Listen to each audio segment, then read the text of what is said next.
Good morning again, and welcome to today's Diversity and Inclusion webinar, Women, Diversity, Growth, and Leadership in Rental Housing. My name is Amy Allen, and I'm the Senior Program Manager for the National Apartment Association's Education Institute. I'd like to thank you for joining us today for this incredibly important topic. Before we get started, I want to go over a few housekeeping points. This presentation is being recorded and will be posted on the Diversity and Inclusion page Diversity and Inclusion Resources page of the NAA website by early next week. So you'll be able to access it then if you want to listen again or share it with friends. During the discussion, you may type questions for our panelists into the Q&A box or the chat box on your control bar, and we will share those questions at the end of the presentation with our panelists. We've left plenty of time at the end for questions. Today's webinar is being brought to you by Yardi. And so first off, I'd like to introduce Esther Bernardi from Yardi to say a few words of welcome. Hi, everybody. As mentioned, I'm Esther Bernardi, Vice President with Yardi, and I am so glad you're here today. 2020 has been a tough year for so many reasons. I think most of us can say that the pandemic has slowed down our plans for the year and kept us home a lot more than ever before. But at the same time, it's allowed us time to really focus on things that have been overlooked for far too long, things like diversity and inclusion within the apartment industry. I don't know about you, but I am grateful to NAA for bringing this series to the industry. And I'm grateful to my own employer, Yardi, for stepping up to sponsor. These issues are so very important to Yardi, as I know they are to you.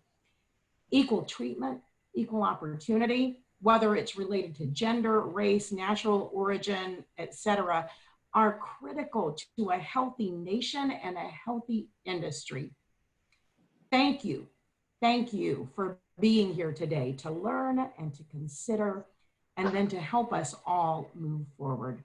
With that, I'm going to turn it back over to our very esteemed panel, and I don't know about you, but I am really looking forward to what this group has to say to us today.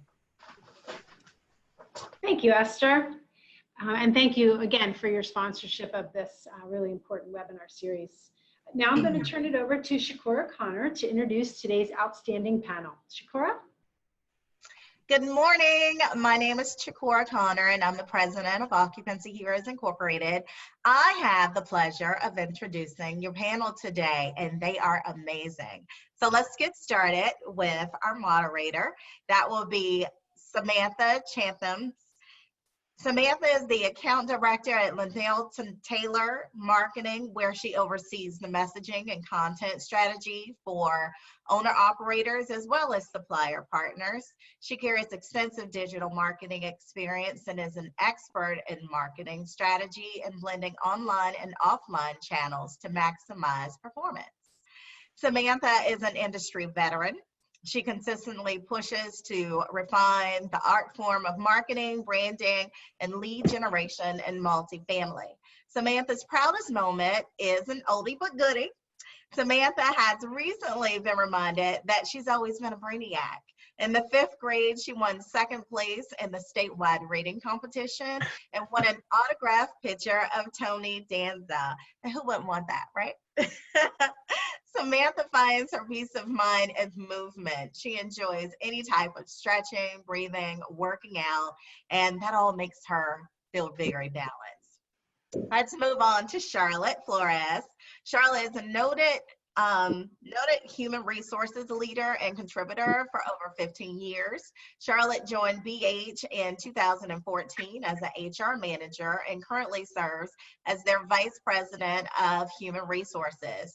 Her primary focus falls within strategic HR and change management. She co-chairs Diversity and Inclusion Committee for BH. Charlotte has worked within the HR space in multifamily, construction, and engineering industries throughout her career, and she is also a certified process communication method trainer. Most of us don't think about crime documentaries when we think about HR, but for Charlotte, that goes hand in hand. Charlotte is obsessed with true crime and similar documentaries. That may sound a little dark and scary to some of us, right? But not to Charlotte. Charlotte's a problem solver, and it allows her to be drawn in because it allows her to study people and their actions, and it's all very fascinating to her. Charlotte's proudest moment is watching her oldest son graduate from Navy boot camp. Charlotte finds her peace of mind at the end of the day when she's replaying her to-do list in her mind. It always reminds her that there's so much to be thankful for. Moving on to Drew Armstrong. Drew is the CEO of Grace Hill and has been since 2016, during which she has transformed the business into a real estate focused talent performance software company that serves over half of the property management industry and commercial real estate with policies, training, assessments, and customer surveys. Drew began her career in management consulting and private equity with a focus on software and technology. Drew is not from the multifamily industry, but she loves being able to partner with so many people that are truly passionate about the developing talent and serving people in their homes.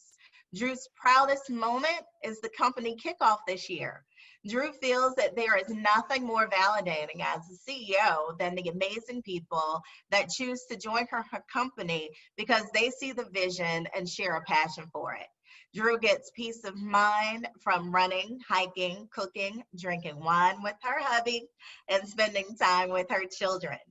Jack Jones serves as Vice President of Training and Development for Edgewood Management. Prior to joining Edgewood, he worked simultaneously as Vice President of Housing Quality and Training Services for Volunteers of America. That's a national nonprofit operating a portfolio of 19,000 plus units of affordable housing, and as a consultant for Quadell Consulting, an affordable housing management firm. Jack possesses a deep wealth of training and learning development experience, which includes the facilitation of HUD, tax credit compliance, and other affordable housing training courses, as well as training certification programs. Jack is also certified in project management, tax credit, compliance, multifamily assisted housing, and housing choice program. Peace and solidarity for Jack is running. Proudest moment is his oldest daughter graduated high school last year and is now in college. Now, I know some of us may wonder, why is Jack here? This is about women. But as you will find today, when you go through the stats, when the panelist speaks to you, then you'll see, oh my goodness, there is room at the table, and men right now are the ones that can help get us there. They're the ones pushing the cards. So welcome, Jack. Thank you so very much. I was wondering why I was here too, so thank you. Thank you. Well, Shakora, thank you so much for those awesome introductions. Like Shakora mentioned, and Jack as well, before we get started, we wanted to quickly give you a little background on this session. So when we submitted it to NAA, we were over a year ago, we were in the middle of the Me Too movement, and our intention was to focus on women, gender diversity, and equity in the workplace. But fast forward to 2020, and the landscape is different, right? And so we want to make sure that we really honor that.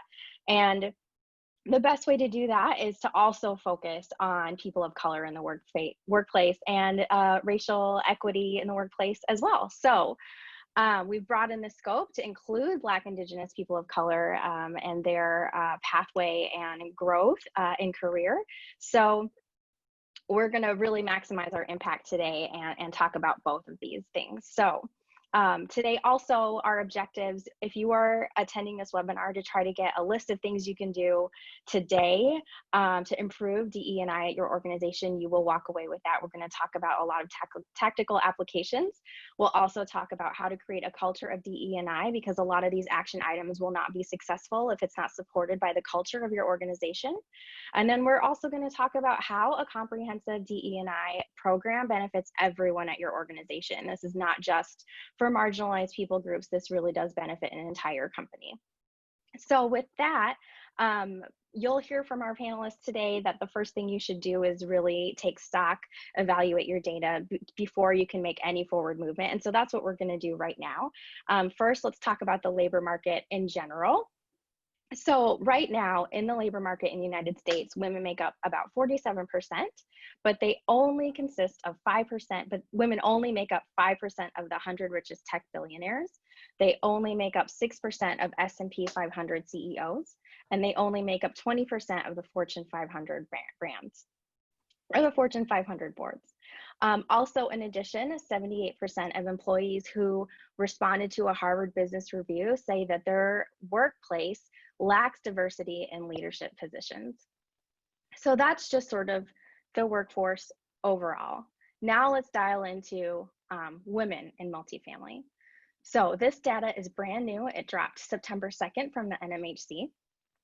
In 2020, 36.7% of all professionals in commercial real estate were women. 22% of male respondents to this survey occupied a C-suite.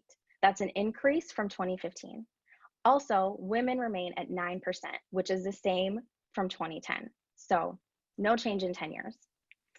Percentage of women decreased in the last 5 years from 27% to 22% in senior vice president, managing director, and partner level positions.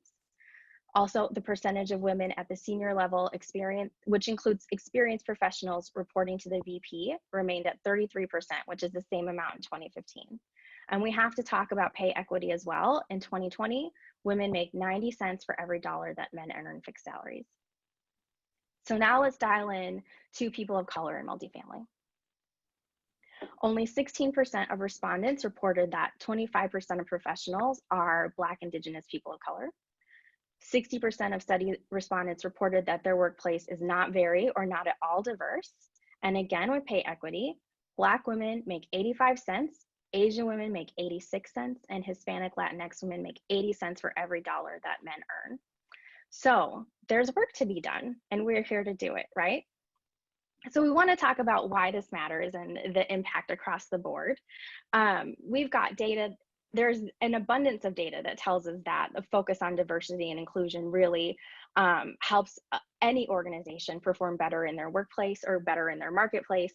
A 2015 McKinsey report says that companies in the top quarter for racial ethnic diversity are 35% more likely to surpass peers, while those in the same bracket for gender diversity are 15% more likely to do the same.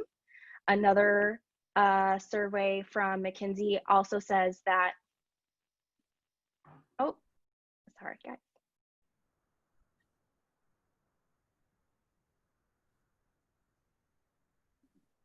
Another survey says that gender diversity is correlated with profitability and value creation.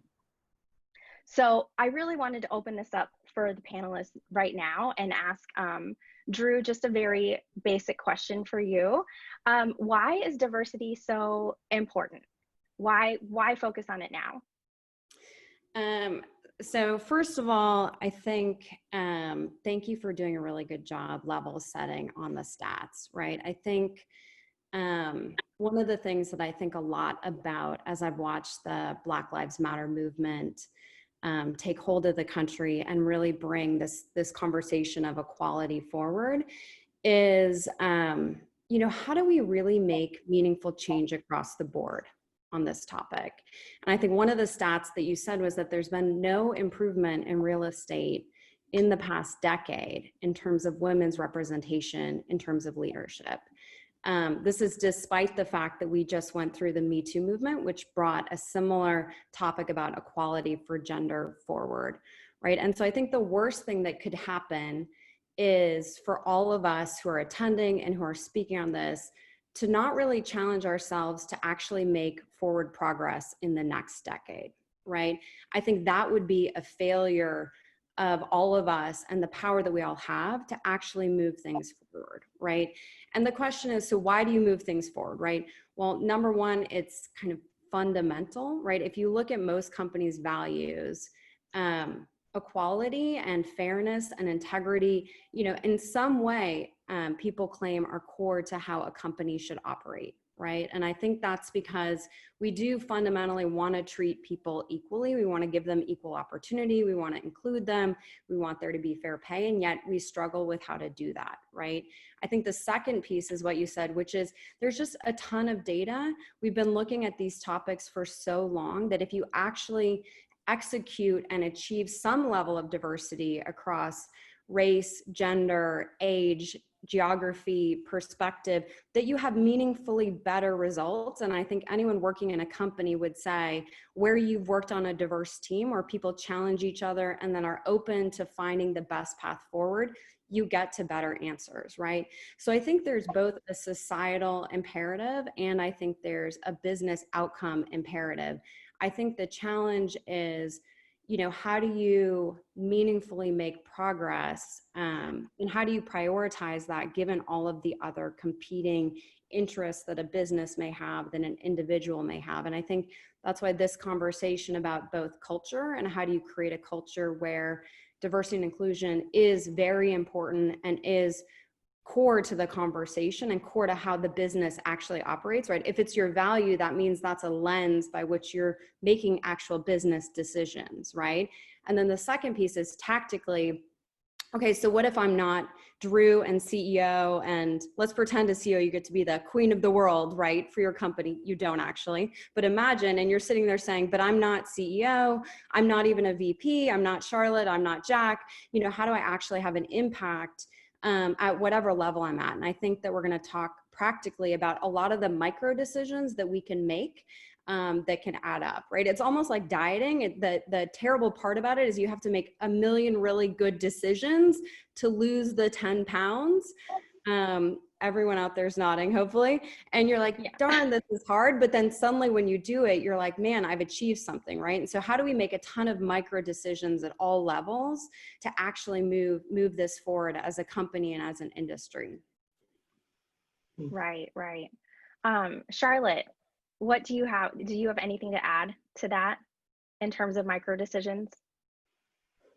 Yep, so I think that a lot of, to Drew's point, at all levels, those micro decisions at all levels, because I know that almost every, whether it's an article that you're reading or another webinar that talks about diversity and inclusion, there's that common theme that it starts at the top and you have to get that leadership buy-in at the top. But really, a lot of what happens is you make the one decision to put out a training, and then a lot of times it's one and done and nothing else happens. Or your whole entire executive team could be a huge proponent and buy in and support it, but then there's nothing else at different levels of leadership throughout your company, or even going into individual contributor level where those views and those values and those opinions are not all the same and not all shared. And so it's how do you continue? So those micro decisions at all levels, that's really important. And it's, yes, as a leader, you do want to support those, but it's what are those and how does that speak to all of the different levels throughout your company so that you're all kind of on the same page?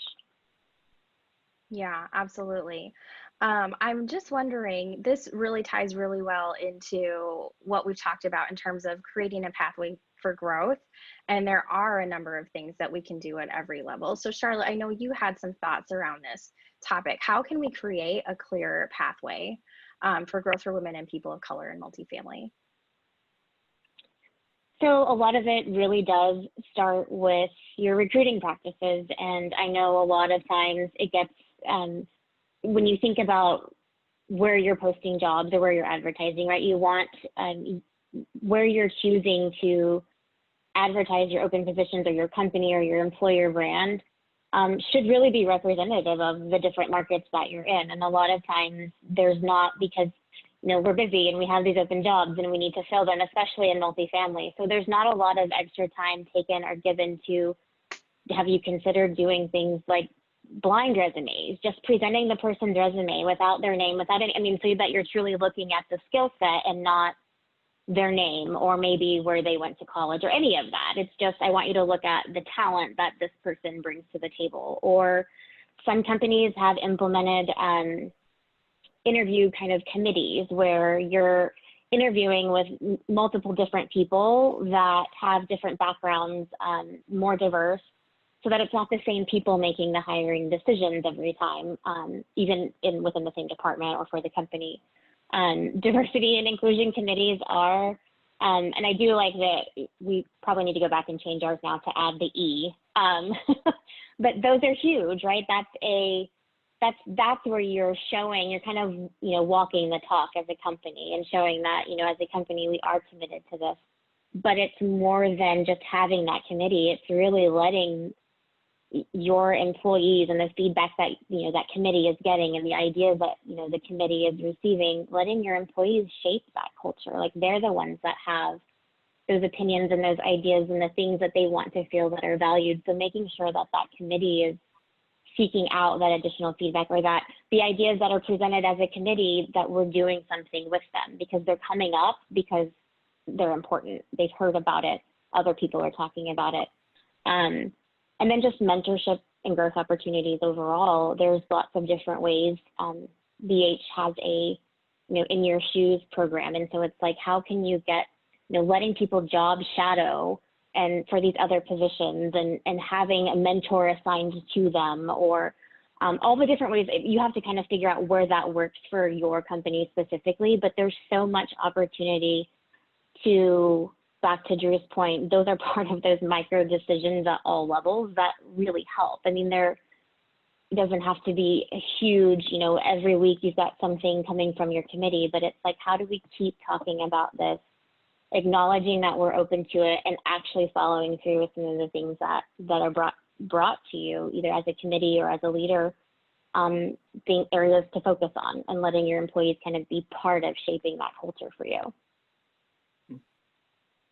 I like that a lot. I'd love to talk a little bit about mentorship and growth programs. Jack, I know you had some thoughts on this. When we talk about a mentorship and growth program at an organization, what does that look like in terms of, like, specifically for women and people of color? Are there specific challenges maybe that aren't obvious that we should be considering? Can you speak to that? Just a little bit. I think, especially on the challenge front, one, I fully support mentorship and sponsorship programs, because that's where you'll really get to know an executive or someone who's in a higher level, and they are able to less formally share with you how they do their jobs. And that's really where you get on people's minds. Those sponsorships, someone who will defend you and speak up for you in meetings where you're not present, and someone who knows or sees potential in your growth. Well, that difference between high potential and high professional. But along the same lines, a good mentorship, sponsorship program is important. What creates the barriers and the challenges is that a lot of the people who are in those positions don't look like me, and they are not women. And with that, most people are more comfortable mentoring, sponsoring someone with whom they have some level of shared identity. And it happens the most often between men, of course, but absolutely when it comes to issues of race and demographics, that plays into it as well. And so that probably is one of the biggest challenges to people of color and women of color, and to a lesser extent, women overall, having those pathways to leadership positions. It's someone who recognizes their potential and someone who identifies with them and is able to sort of walk them along the path. Transparently, let's agree that any of us set out to be multifamily professionals. There's no program in college for it. There's no degree you can receive that prepares you for this career in multifamily. And so we all sort of met someone or took a job and met someone who mentored us in it and taught us how to do it. And with that, you have to have those opportunities to continue to just recognize a high potential individual. This is someone we want in our company for whatever reason. There are tons of reasons why these decisions are made. but someone we recognize in our company and that we choose to invest our time in to grow them and to mentor and sponsor them. I'd love to focus a little bit on that specific challenge of not having a shared identity with people higher up than you.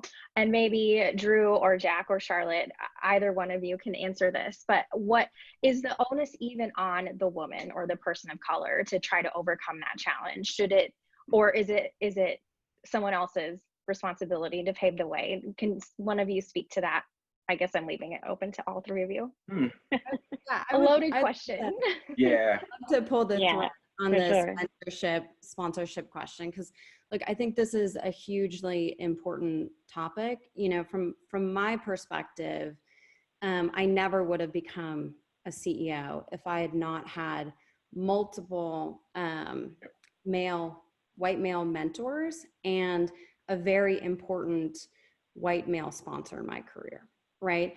And when you talk about shared identity, so, you know, part of my identity is work, right? And so from my perspective, I actively set out to cultivate mentors and sponsors. And I have a diverse personal board. So if you guys haven't heard the term personal board, which I think Victoria's asked a good question in the chat about, which is, you know, how do you get a mentor, for example, outside of your organization?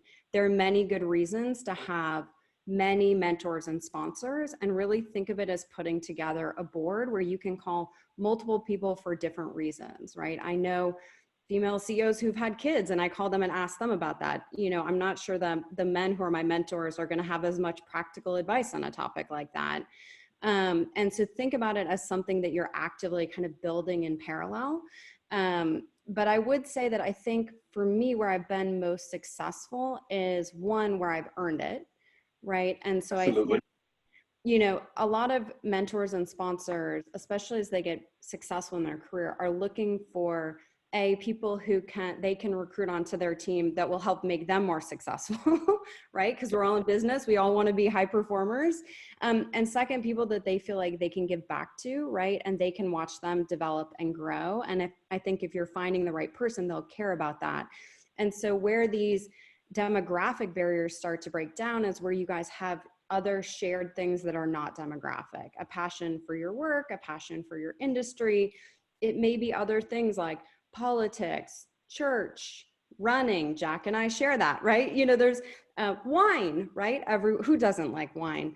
And so I think part of it is, you know, I struggle with mentorship and sponsorship formal programs because I feel like a lot of it is about relationships. And I think companies obviously have to do work to set the table to make that something that a leader should prioritize and give them space, time, budget to do it. But I would also encourage people, you know, as you go along, and for example, like if you're watching this panel and you're like, oh my goodness, like what Charlotte was talking about, that super resonated with me, some of her points, or what Jack said, you know, reach out. You're in the same industry where it's a really small relational industry. Say, can we get a Zoom coffee or a Zoom glass of wine or whatever it is? I'd love to pick your brain. And so it's not so much that it's the woman's job or the minority's job or the diverse candidate's job to, you know, take the burden on themselves. But I do think everyone who's wanting to move forward and have those opportunities and understand what could be next for them, I do think it is our job to cultivate that and to build our own personal boards. No one else can do that for you. And frankly, some of those mentorships won't stick. So, but that's okay. It's like friendships, right? It's like networking, right?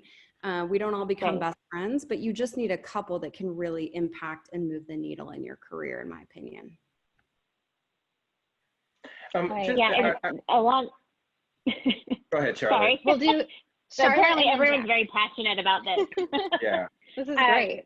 No, so to echo some of what Drew said, there is the piece of it where I feel like it's a loaded question is where there is a piece of this that truly is your company's culture too. So having just at a more basic level, going to whether it's your leadership team, your executive team, whatever that is, and asking them, you know, to define what a leader looks like in your organization. And when I say looks like, I don't mean like hair colored earrings, any of that, but just what are those things that you value in a leader? Because as you work to try to get more professionals of color as part of your executive leadership teams, or in those executive positions, you're really, in my experience, especially with, being in construction and engineering, and typically, those are male-dominated roles.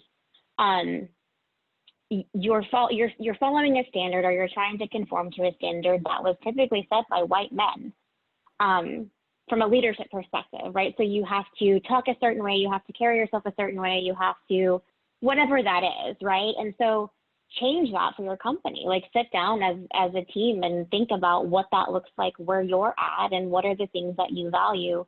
And this way you're really focused on the talent and the skills and all of the things that person brings to the table, and not trying to apply a standard that's really outdated and doesn't work anymore.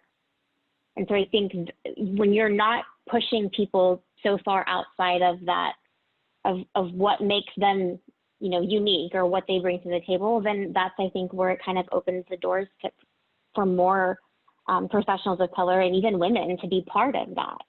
So yeah, that's on the organization side. To Drew's point, there is a piece of it that is on you, right? Network, get mentors from other places, of course, do that. But as a company, really think about what standard you're holding everybody to make it to that level.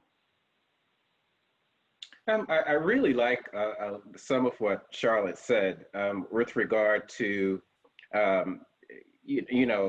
finding out what the company values and finding out what the decision makers value. And as far as the person of color, the woman, whoever your designate is, taking some initiative to do just that. I think it's absolutely important that, as Drew said, that you seek out your own mentors, and that they can be, relationships can be developed around things that are not identity, or that are not, demographic characteristics.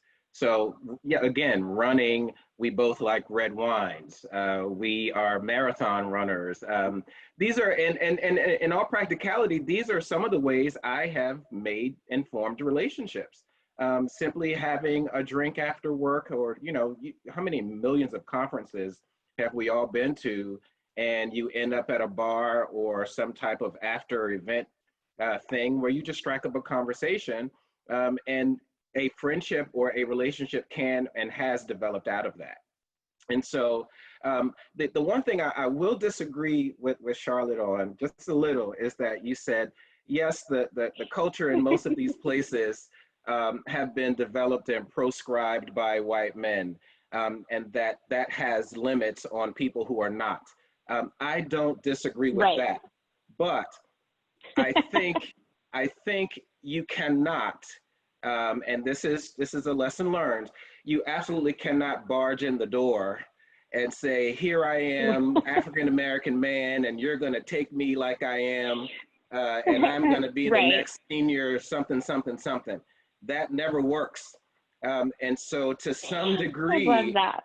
To some degree, you have to adapt to the environment in which you find yourself. Yes. And honestly, and I think we all have done this, and that's where you begin to affect your change, once you've gotten the proverbial foot in the door, or, the audience with that group. Now that they trust you, and have some degree of respect for you and your work and your opinions, that's where you begin to seed these ideas of changing the company culture and inviting different perspectives in. Well, and just to, I agree. One comment I would make is, I was thinking about this this morning as I was getting ready for the panel. And, the beauty of the fact that we are walking in footsteps down paths that have been trod before us, right? There's been a lot that's been cleared away for us to even be able to have this very open conversation. And so if you look at like the Mad Men era, you watch Mad Men, we didn't have a lot of choices, right? So if you're someone, for whatever reason, cares about DE&I, right? And you believe that that is important to business, it's important in life, you know, I would also be really thoughtful about the company that you pick. Look, no company is perfect. Every single company has work to do. Grace Hill we're 50% female at the executive level. We're over 50% across the board in our company, you know, through software development. That's very, very rare. We have a lot of work to do, right? We are not where we need to be in terms of racial diversity, in terms of diversity of sexual preferences. Like there's a whole host of areas that we have to do work. Sure. And I'm, as a CEO, I'm not happy to say that, but I'm declaring that, right? Because we care about DE&I, and part of caring about it is knowing there's more work to do. But I would say don't go to a company where you're like, man, this is the age of the dinosaurs. I feel like I walked in and now I, as, you know, entry level, mid-level, even senior, I mean, they say it takes 7 years to change the culture of a company if you're the CEO, right? Wow. So it's kind of like, it's kind of like marriage, right? Everyone can get better.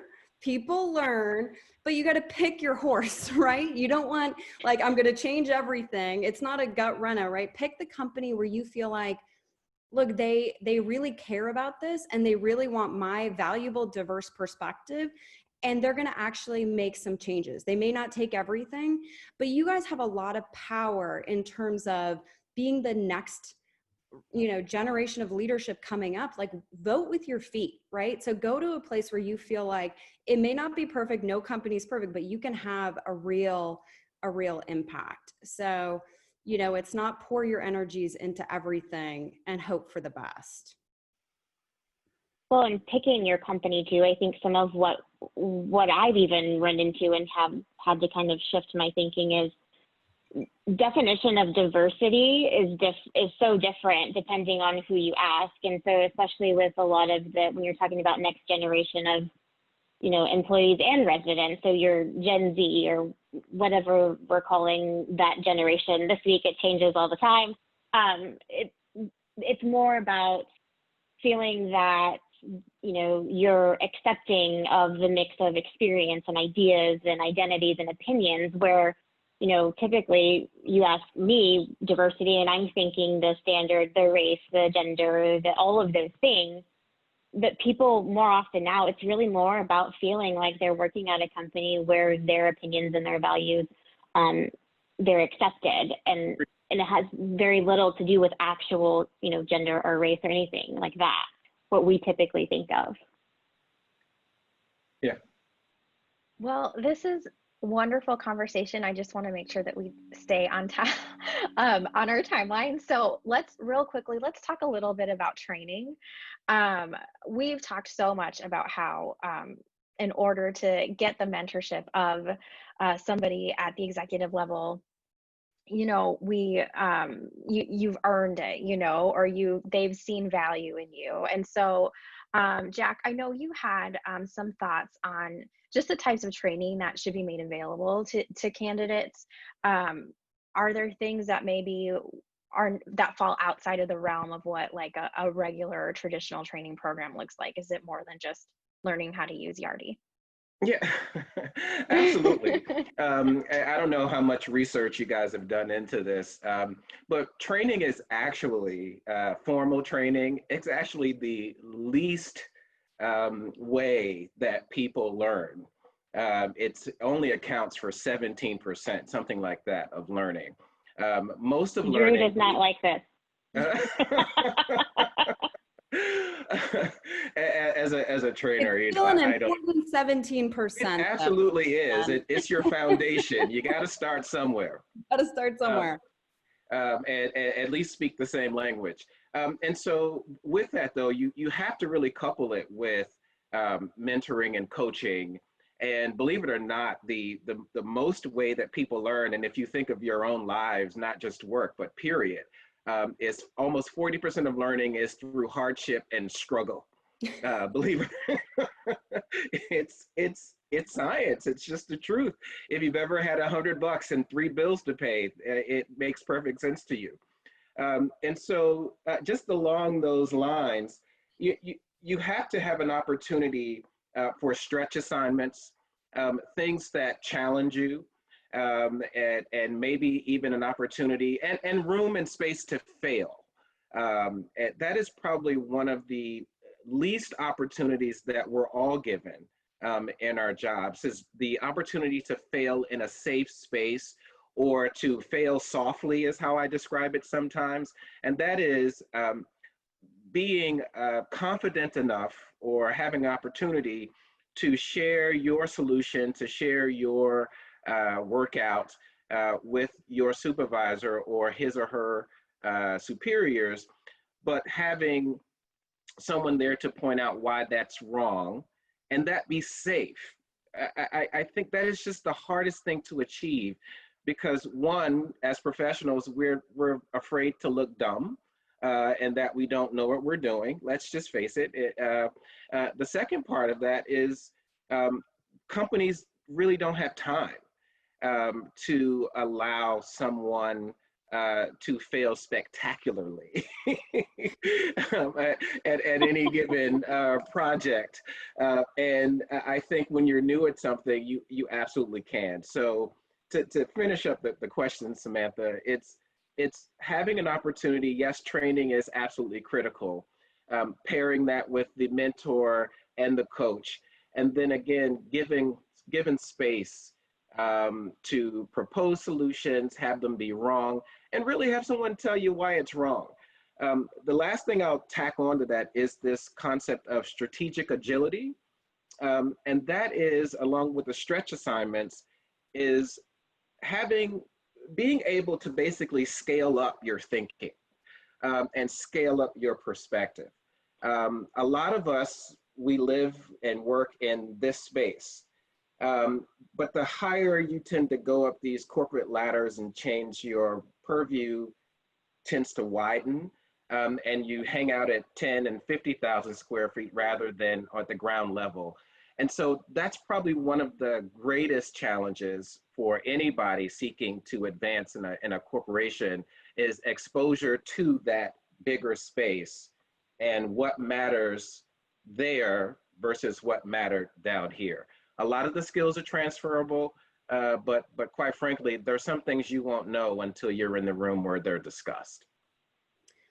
I think just Drew, I'd love. Yeah, Go, I'd love go for it. Go for it. And to get a little bit tactical, to pull the thread on what Charlotte said, which is like, how does a company define a leader? And then, is that, so a lot of what Jack is defining. So where I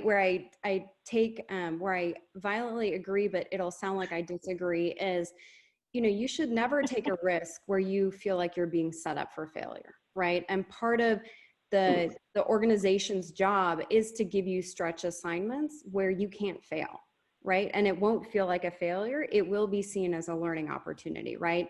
And that's a little bit back to if you're promoting people, if you're sponsoring people, we have a phrase, it's like called, it's your first pancake, because they're always like messy and, they still taste good, but the future pancakes will be better. I love your analogies. They just keep coming, Jack, I promise.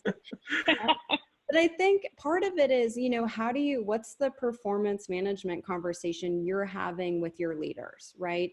And so are they giving, are you grading them on sponsoring people on their team, on giving stretch assignments, on their strategic thing? Some of these things, the behaviors that you want to see, one of the hardest jumps is to go from individual contributor into actually being a leader, right? Often the best individual contributors are like, I will just do it myself. And they just, and they're like, that person's useless. I'm just gonna, get after it. And you're like, well, that's actually you not being successful as a leader. And so I think the more that as a company, you can kind of codify this definition, right? Of what is a leader? What are the behaviors you want to see? What's that, if they have 20% extra bandwidth, where do you want them to pour it back into? Is it the people? Is it more time on the financials? Is it more time managing up? And I think when you look at, there was a survey probably a year ago that NMHC did that said, the number one top of mind challenge most CEOs in real estate say is talent and the talent advantage. And, at that point is 0% unemployment. So how do we recruit all these people? And you're like, But if that's really true, if you really view that in our industry, it's a people industry and people builds competitive advantage. If you have better trained people, they'll give better service. If you have less turnover on site, then you'll have less resident turnover. Then you have to actually dedicate resources, including leadership time to that, right? Yeah. And really make it real and make it the make or break for whether or not you get promoted, right, to your next leadership opportunity. So. Great. Okay, guys, let's quickly talk about, Charlotte, I know that you just went through the process of creating a DE&I committee at BH. So let's talk about that before we close with culture, because I know that we've got questions coming in through this chat, so I want to make sure we get to those. Yeah, so we really just kind of started with, for all of the things, right? So I think just kind of just the social injustice and unrest and all of the things that have happened this year, really, it'd been a focus, but this definitely pushed it like, okay, we need to kind of walk the talk now for sure. And what we did was we sent an email out the entire company, and on one of our State of VH, where we kind of addressed different things across the company, asked people to send in passion statements, right? We talked about kind of diversity, inclusion, and some of the things that were happening, how, kind of our stance or how we felt, and then wanted, you tell us what we can do better. And along with that, we're going to put together this committee, as you say, DE&I committee. So send us your passion statements if you want to be part of this committee. And we set up a separate email. Everybody that was interested sent those in, and then we had a committee, myself included, that kind of went through all of them. And I mean, we had, I want to say, 41 total submissions within a couple of days. And I mean, while I wanted to have everybody part of this, it was trying to make that more manageable. So it's like, okay, so then how can we break this up? And so we talked about, different affinity groups and giving everybody an opportunity, a chance to, lead one of those, and with the idea being, if there's not somebody interested in leading, then we don't do that. But it was really just kind of what this is, wanting to know why, you're passionate about this topic, or what this means for you, or what ideas you have. Some people were very good about submitting. They didn't want to be part of the committee, but they were sending the feedback on what we could do better. And so then that's been part of, the committee meetings. And, but I think it really was, it was hearing from everybody that truly wanted to participate. And so that's how we started. That's how we narrowed it down then. I will tell you that getting through everyone's passion statements, not only do you see just some of the incredible just talent that you have within your company that you never would have even thought, putting together these marketing plans and all of these things that went along with some of their statements was incredible. And some of them were really, really just heartbreaking. And it gives you a whole new perspective even than what you think as you're reading through some of these. So I definitely think if anybody does something similar, have your leadership teams read those. You don't have to keep the names on them, but just read some of those, and it will completely change the way you think about a lot of things for sure. But so have that committee. Right now we're meeting once a month. We've had 2 meetings since we started this. And it's really been about what are the things that you guys want to see? What ideas do you have? And then how do we funnel that throughout the organization? Because multifamily, you've got your corporate offices, you have your site teams. I mean, it's a very large, geographically and spread out and all over the place, to try to make sure, again, that you're all kind of supporting the same messages or promoting the same things. So more to come on that as we get through that piece of it. Sounds great. Can I ask a question to you, Charlotte, and maybe Jack and Drew, you can weigh in too. How would you go about, with this committee specifically, or any of these efforts, how do you go about measuring your success here? Are there metrics that you look for? How do you know that you're moving the needle? So I think, yeah, I was going to say, for us, I think it's just, we continue to ask for feedback. And so I think I don't know if it's just VH, but people are not afraid to tell us what we are or what we're not doing, whether it's going well or it's not. So we do try to keep a really good pulse on what's happening and what our employees are saying, and that's just one of the ways to measure. Is any of that changing?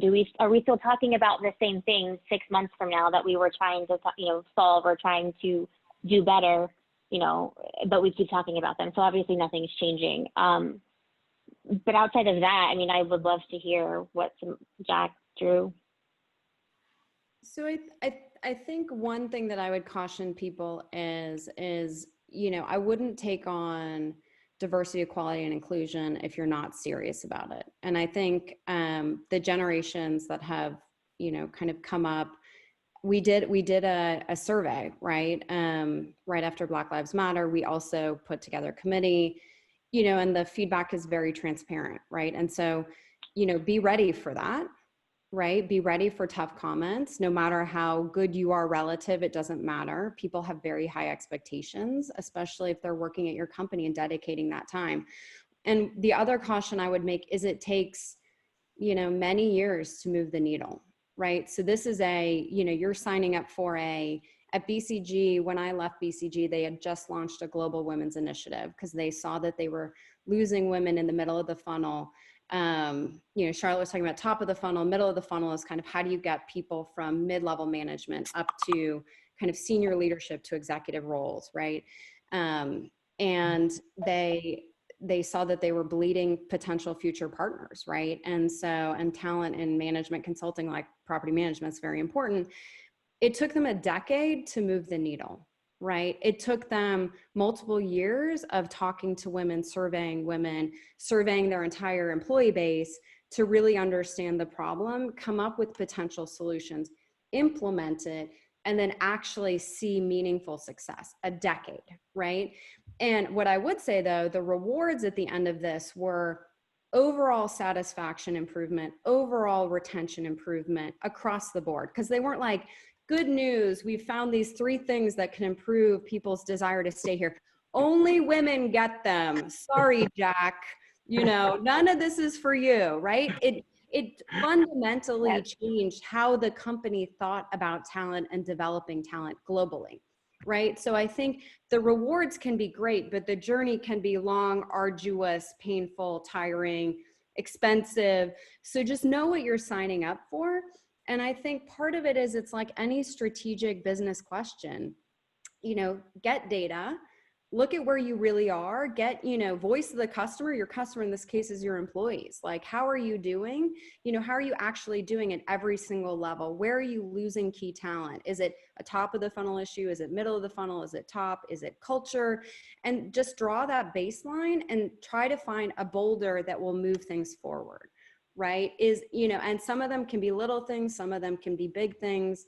But I think, it's like with any major strategic imperative for a company, which DE&I is, it's a matter of doing the work and really committing to it for a long period of time. And I would say we gave our committee that we put together a budget, and they report directly into our COO. And we shared full transparency, all of the results from our survey. So make sure that you're empowering that committee, right? Charlotte is a VP and she's co-chair and she's over HR, which has so much power to improve it, right? Structurally, financially, set it up for success, because that's the only way anything has a hope of changing for the good out of it, in my opinion. That was terrific. Keeping the momentum on that is, yeah. Keeping the momentum, I think, is one of the areas that, like, this is not something you have this committee and it starts out and you have so much, centered around that, and then it kind of falls off. And so I think that was one of the things that, to your point, being committed to it.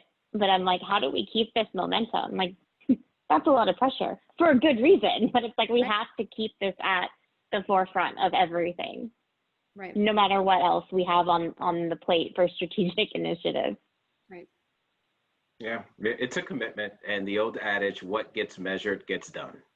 Yeah. And so if you are truly interested and committed to it, you will benchmark, and similar to what Charlotte and absolutely what Drew was saying, you have to plod away and keep assessing where you are and where it is that you ultimately want to be. Yep. Absolutely. Well, I have so many questions that I didn't ask you guys, but I think we're at 5 minutes left. So I probably should turn it back to NAA, but thank you so much, Charlotte, Jack, Drew. This was such an amazing conversation. And I hope our attendees feel the same way.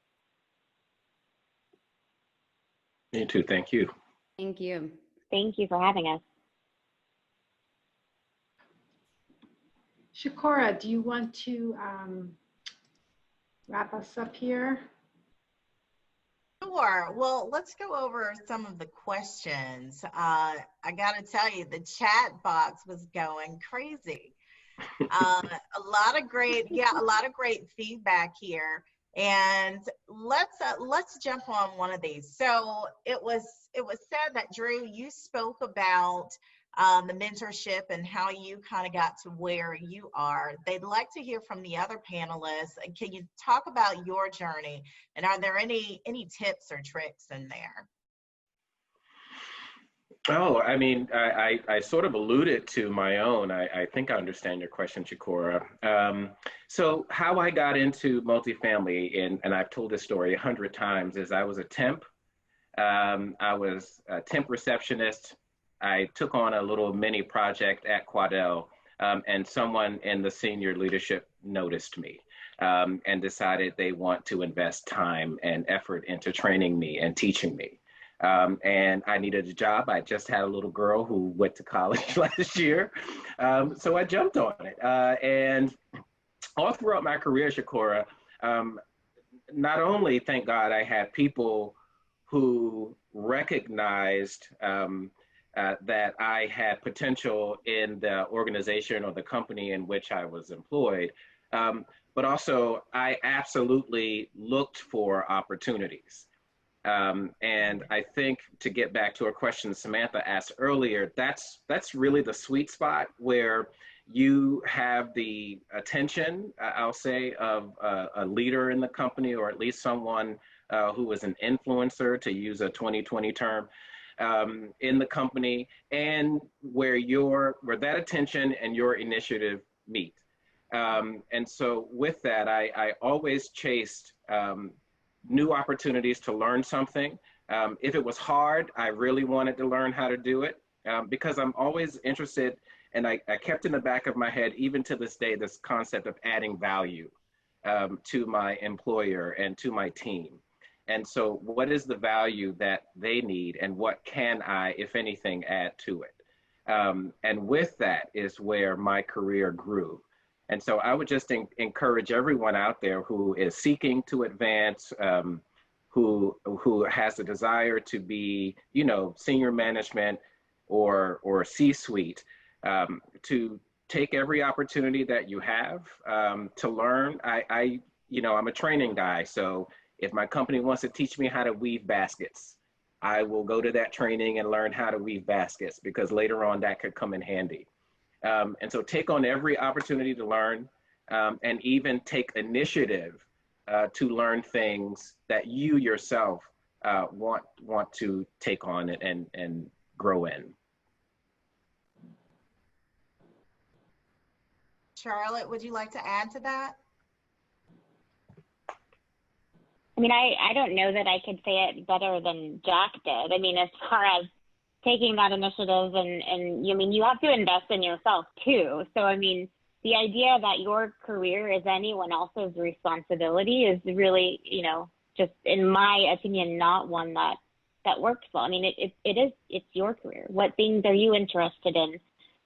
Make it happen. Do whatever it is you can to make that happen, whether that's through, seeking out other mentors, or Jack's point of, if there's training available, or if there, whatever is available to you, or find those resources. But, at the end of the day, this is your career. This is your time away from your family. This is what you're investing, and to invest in yourself in that way.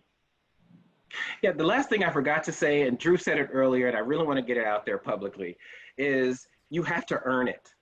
To show up and, because I'm Black and male and there are no Black men here, I'm entitled to a position, or there are no women here, I'm entitled to represent in this area, this space, not gonna happen. And so you absolutely have to earn it. And it is hard. And you will spend many years working your proverbial behind off before you start to see, you know, serious and fruit of your labor. And so don't kid yourself that just because you match the demographic, you're a lock. That's not true. You still have to earn it, and it is hard to earn it. I have a mentor who is the CEO of a very large company, and he always, every time we check in, he's like, Drew, I just want to remind you that the grass is brown everywhere. I'm always like, thanks, Bob, you know, because I think the misconception is that, you know, when you get, I remember, so I became CEO at 34, which, careful what you wish for. That's a whole other story. And, you know, you always think, well, if I get to this level, if I get this title, if I'm making this kind of money, if I'm having this kind of success, then I'll feel like I've made it, right? And I think, you know, first of all, careers are very long. It's like companies, it takes so long to feel like you've really moved forward. And then you look back and you go, oh my God, look at how far I've come. And so if you're sitting there feeling like all I'm doing is grinding away, am I in the right place? My friend has a higher title, my other friend's getting paid more. First of all, everyone is asking that question of themselves, no matter what the level is. You know, I think the key is to keep working, to keep earning it, and to continue to check in with yourself to say, where do I really want to be? And how do I, to Charlotte's point, own that and continue to try to chart a path towards that, right? And it's chutes and ladders, as Sheryl Sandberg says, right? It's not linear. This isn't, you know, what it used to be, 30 years and then you get to be, you know, vice president. It's a lot of moving around. And so if you feel like, man, I'm just working super hard and I'm not moving forward, that's normal. That's how we all feel. But I promise that it will pay off. And if you continue to really earn it and do the work, I think people will see you. And so I just would encourage everyone to keep doing the hard work. And I agree, entitlement does not get you anywhere, unfortunately.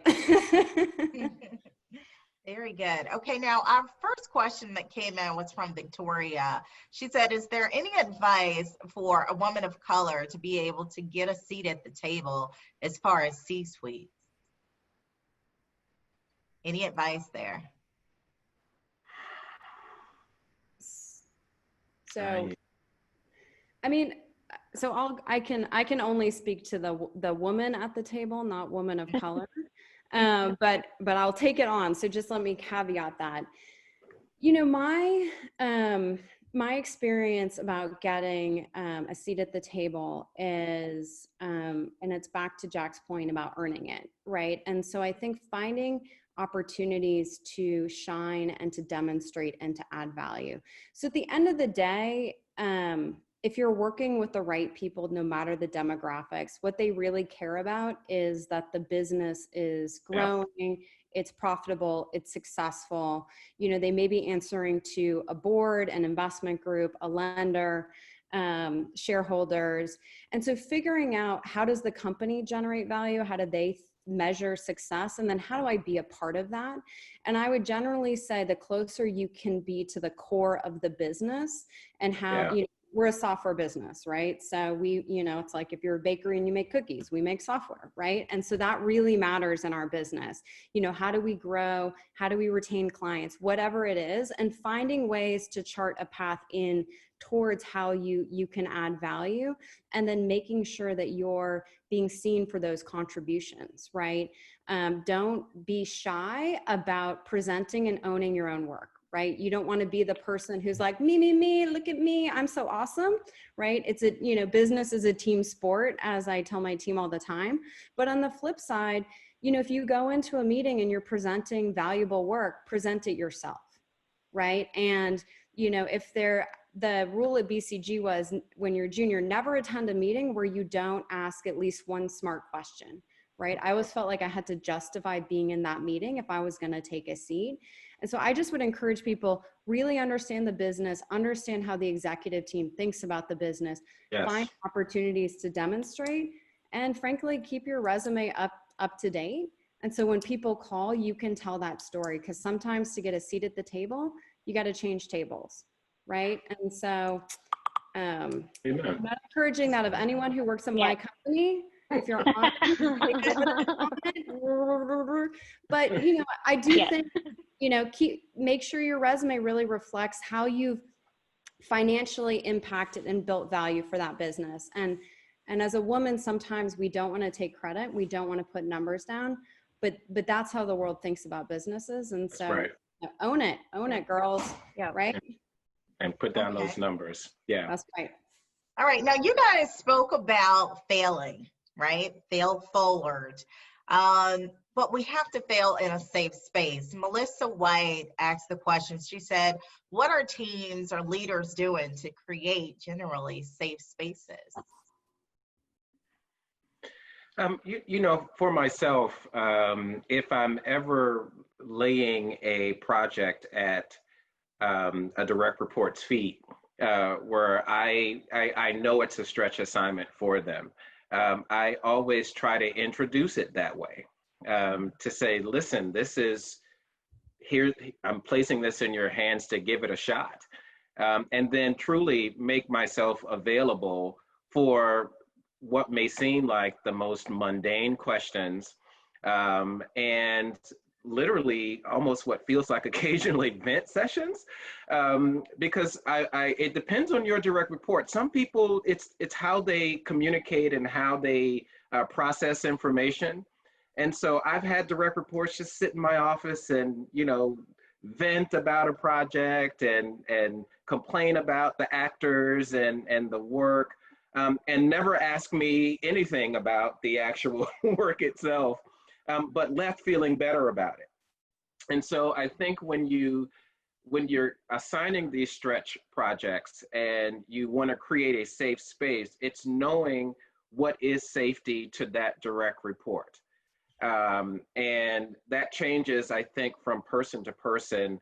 But I have found that usually by being available, just to candidly and honestly and transparently have conversations with them about what they are experiencing. And in some ways, as the manager, validating those experiences, particularly when they're right. You know, so-and-so in this department is very difficult to work with. You are absolutely right. And you still have to find a way to make that happen. And so it's that, to me, that's the safe space, to discuss the experience, to talk about what are their proposed steps to resolution or success, and giving them again room to, I guess the honest answer, Chikora, is just room to have their opinions either validated, or refuted, depending upon, you know, what's actually happening there. To me, that's where the most success has occurred. Yes, that stinks, and you still have to do it. Or I wouldn't go this direction on that. Have you thought about those types of conversations? Can I add one thing? I also, Sure. Just one thing. The other thing that I would say is, I think as a leader, structurally, it's your job to set them up for success. So do they have resources? Do they have authority? You know, depending on the project or the role, right? Have you set them up for success? Because if you're like, go do this massive thing, it's strategically important, board level visibility, but they don't have any dollars to spend, any people to work on it, you know, they're going to be structurally set up to fail. And then second, and this will sound very counterintuitive, but I often counsel people to wait on when they get the title versus demonstrating in the role, right? Because part of this is, how do you get people to that next level? And I think strategically, I tell people, you may want to be a senior director or a VP, but until the organization recognizes your value, I can't anoint you. I'm unfortunately not a queen, you know. So the way we can manage expectation, where people fail is when the expectations way outpace the performance, right? And oftentimes titles and higher titles come with very high performance expectations. Things ratchet up very quickly. And so I think the other thing we can do is say, let's talk about your path to get to the next level. And let's have you fully demonstrate through a series of projects or teams you're managing that next level performance, so that by the time you get it, everyone feels like you've earned it and there's no failure because you got promoted outside of what you're really demonstrating at. And that sometimes feels slower, but it's much faster because when you get the title, it sticks and people already see you in that role. So I think that's the other piece, is don't just give out titles and then hope someone's going to be successful. Really make sure it's a path that you're walking down together. Very good. Well, I do think that creating the safe space piece of this for the room for people to fail forward to, there's a part of that as the leader where I know that I do it with my team all the time, which sounds terrible, but it's being vulnerable, right? Be like, yep, I'm not perfect either, or yep, you're right. Like that, I absolutely should have or could have worded that better or done that differently, or just having those open conversations and establishing that trust and that openness within your team, so that they do know they have permission to, for lack of a better term, screw up. Because I mean, there's times that I still do it. So, and I'm not going to try to hide that either. Okay. So we'll get one more question and then we'll talk about the agility that everybody's been asking about. Okay. All right. Now this is from Shelby.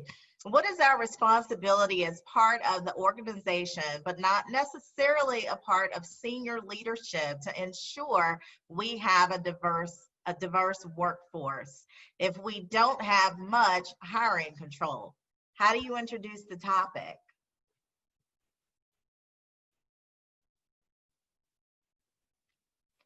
So if you're not the hiring person, how do you introduce the topic? What role do you play in creating a diverse workforce? So is this, some of that I think, yeah, like that individual would like to know like what their role is in like helping move that along. Okay. Yeah. I think a lot of that is bring it to someone that's in a leader. I mean, if you're not directly responsible for the hiring, I don't know about everybody. We have a very active virtual suggestion box that we all go through and we respond to, and those are where we get some of these things. So it's, what avenue do you have to bringing those suggestions and bringing that forward? Because really, at some point, that's how you're contributing to making that change. I've noticed this, or I think, this is a great idea to kind of make this better, or lack of diversity in hiring is an issue, or I feel like it is. And so then, hey, great. You may not be responsible for it, but again, I go back to, we asked you, how could we be better? So now I want to talk to you. Like, what ideas do you have? Like, share that with me, and let's figure out how we can partner to make that happen, even if you're not the one sitting there making the decision. I think that, to build on what Charlotte said, so I'm assuming if you're an individual contributor, right, and you notice on your team that you've been hiring and the hiring is falling short of your diversity and inclusion expectations, I think doing some research, right, and baselining the problem, saying, look, we've just hired 10 people and only one of the 10 in the past year have been diverse candidates. And if you have visibility, how many diverse candidates do we even have in the pool, right? And then I think going to your manager, and this is a little bit of a test for that manager, back to the culture of the company, and are you working at the right company, saying, I've noticed this problem, and I know you're super busy, and I've done some research, and it feels like if we change the language on our job posting, we diversified where we post, we do X, Y, and Z, I wonder if we could make a difference, because I know this is part of our company values and this is important, whatever you can point to that as a business, the businesses said this is important, because almost every business does in their values. And I would say, see if that leader is responsive, especially if you bring them a problem with a potential solution that then you guys can work on together, right? And so I think it's on everyone to move this forward. And if frankly the answer is, yeah, I know we say that in the values, but we don't really mean it, well, then you've got an answer. Then you right? need to go. Yeah, exactly. Right? Yeah, You and can I would just, influence without authority. Yeah, for sure. You don't necessarily have to be in a leadership position to influence in a positive way. And to Dree's point, if you can't and your company's not interested in hearing that, then maybe reevaluate. I have nothing to add to that. Again, again, because if you're the demographic, you're the black guy talking about why don't we have more black guys here? That sometimes doesn't work out well, and it leads right back to Drew and Charlotte's point. Maybe I'm not in the right place, and so yeah, nothing to add. All right. So we'll close out with you, Jack, and anyone who wants to chime in, but everybody wants to know about this agility phrase. You want to go into that? I mean, we're seeing it all throughout the comments.